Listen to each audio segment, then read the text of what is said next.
So దేవుని వాక్యము రెండంచుల ఖడ్గము అన్నటువంటి మాట మీరు వినే ఉంటారు, దేవుని వాక్యంలో చదివే ఉంటారు.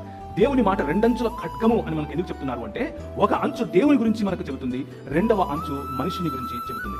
ఈ 66 పుస్తకాలు ఉన్నటువంటి దేవుని వాక్యం చాలా మంది పొరపడేది ఏమిటి అంటే, we limit this to the theology written by human beings. మనుష్యుల చేత లేదా మనుష్యులు రాసినటువంటి దేవుని గురించినటువంటి అధ్యయనం అని అనుకుంటాం. కానీ అంతకు మాత్రమే పరిమితం కాదండి. దేవుని వాక్యమైనటువంటి 66 పుస్తకాలు ఉన్నటువంటి బైబిల్ గ్రంథము దేవుడు రాసినటువంటి ఆంథ్రోపాలజీ. ఆంథ్రోపాలజీ అంటే అర్థం ఏంటంటే మనుష్య శాస్త్రం. This is not just theology or the book of theology, but this is a book of anthropology written by God himself. దేవుడు రాసినటువంటి ఆంథ్రోపాలజీ అనే పుస్తకమే బైబిల్. సో ఈ రెండంచుల ఖడ్గం ఒకటి దేవుని మనకు అర్థం చేసేలా చేస్తుంది, దేవుని సంకల్పాన్ని అర్థం చేసేలా చేస్తుంది, దేవుని హృదయాన్ని అర్థం చేసేలా చేస్తుంది, దేవుడు మనకి ఇచ్చినటువంటి పిలుపుని అర్థం చేసేలా చేస్తుంది, దేవుడు మనకి ఇచ్చినటువంటి అధికారాన్ని అర్థం చేసుకునేలా చేస్తుంది. రెండవదిగా మనిషి ఏమై ఉన్నాడో చెప్తుంది. మనిషికి ఉండాల్సిన సంబంధం గురించి చెప్తుంది. నువ్వు మనిషివి, నువ్వు పిల్లివి కాదు అని చెప్తుంది. పురుషుడితో నువ్వు పురుషుడివి, స్త్రీవి కాదు అని చెప్తుంది.